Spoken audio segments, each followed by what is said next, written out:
रक्षा मंत्री राजनाथ सिंह ने हाल ही में एक बयान दिया था जिससे पाकिस्तान को बड़ा झटका लगा है।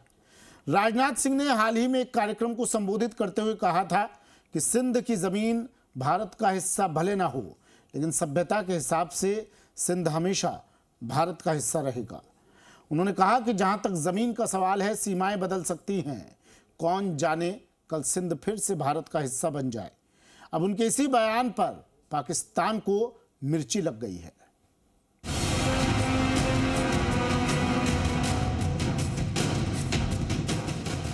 राजनाथ के बयान से पाक को लगी मिर्च।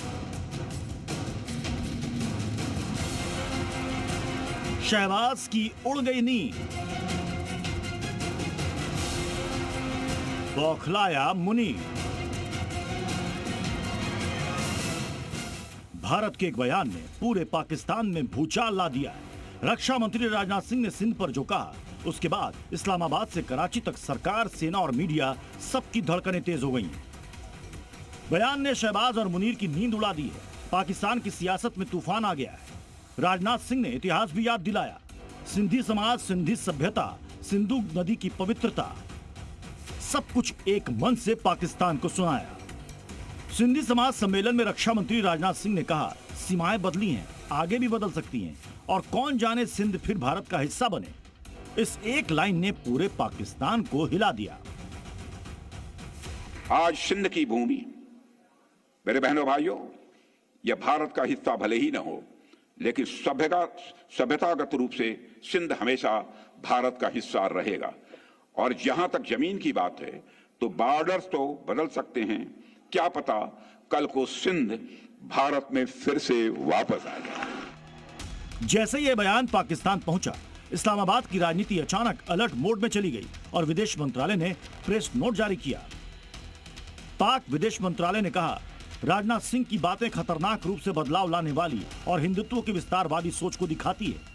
पाकिस्तान सिंध प्रांत के बारे में भारतीय रक्षा मंत्री की भ्रम फैलाने वाली और खतरनाक रूप से बदलाव लाने वाली बातों की कड़ी निंदा करता है। ऐसे बयान विस्तारवादी हिंदुत्व की सोच को दिखाते हैं, जो स्थापित सच्चाइयों को चुनौती देना चाहती है और अंतर्राष्ट्रीय कानून, मान्यता प्राप्त सीमाओं की अखंडता और राज्यों की संप्रभुता का साफ उल्लंघन करती है। अब समझिए कि पाकिस्तान को इस बयान से इतनी परेशानी क्यों हुई। क्योंकि सिंध पाकिस्तान का कोई छोटा मोटा इलाका नहीं है, यह है पाकिस्तान की आर्थिक लाइफलाइन। यह वो प्रांत है जो पाकिस्तान की आबादी, अर्थव्यवस्था और पहचान तीनों का बड़ा आधार है। पाकिस्तान का तीसरा सबसे बड़ा प्रांत है सिंध। सिंध की कुल आबादी 5,56,00,000 से ज्यादा है। पाकिस्तान का सबसे बड़ा शहर कराची सिंध में है। पाकिस्तान के कुल जीडीपी में करीब 30% से ज्यादा का योगदान सिंध का है। पाकिस्तान की बड़ी इंडस्ट्रीज, बैंकिंग, पोर्ट, ट्रेड सब यही है। शहरी आबादी 53% से ज्यादा है। पाकिस्तान का सबसे अर्बनाइज्ड प्रांत है ये। 1947 में भारत पाकिस्तान बंटवारे के बाद सिंध प्रांत पाकिस्तान में चला गया। यह पाकिस्तान का तीसरा सबसे बड़ा प्रांत है, जिसकी राजधानी कराची है। यहां उर्दू, सिंधी और अंग्रेजी बोली जाती है।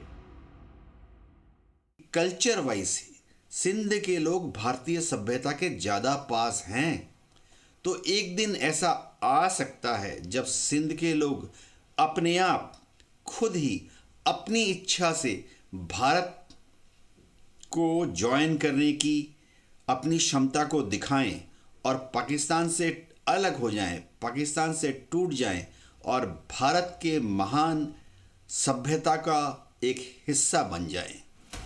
मतलब साफ है, अगर पाकिस्तान का दिल इस्लामाबाद है तो पाकिस्तान की सांसें सिंध और कराची हैं।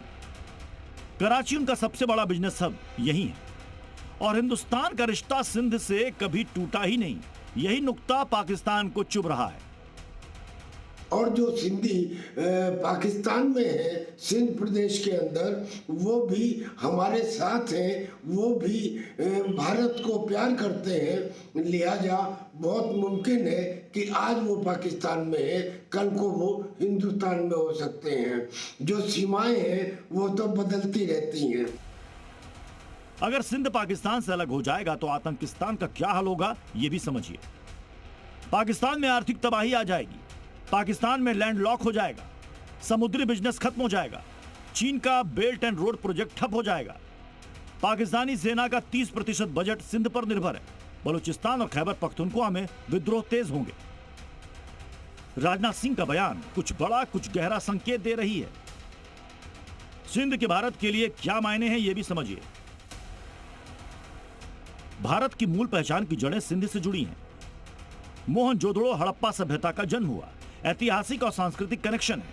1947 में 15 लाख सिंधी हिंदू भारत आए। सिंधी भाषा भारत की 22 अनुसूचित भाषा में शामिल है। बंटवारे के बाद भी सिंध शब्द नहीं हटा। 2005 में सुप्रीम कोर्ट ने राष्ट्रीय गान से सिंध शब्द नहीं हटाया। ऑपरेशन सिंदूर के बाद से ही पाकिस्तान डरा सहमा हुआ है और रक्षा मंत्री के इस बयान ने तो उनके होश ही उड़ा दिए। अब उसे डर सता रहा है कि मोदी सरकार सिंध में कुछ बड़ा ना कर दे। ब्यूरो रिपोर्ट, जी मीडिया।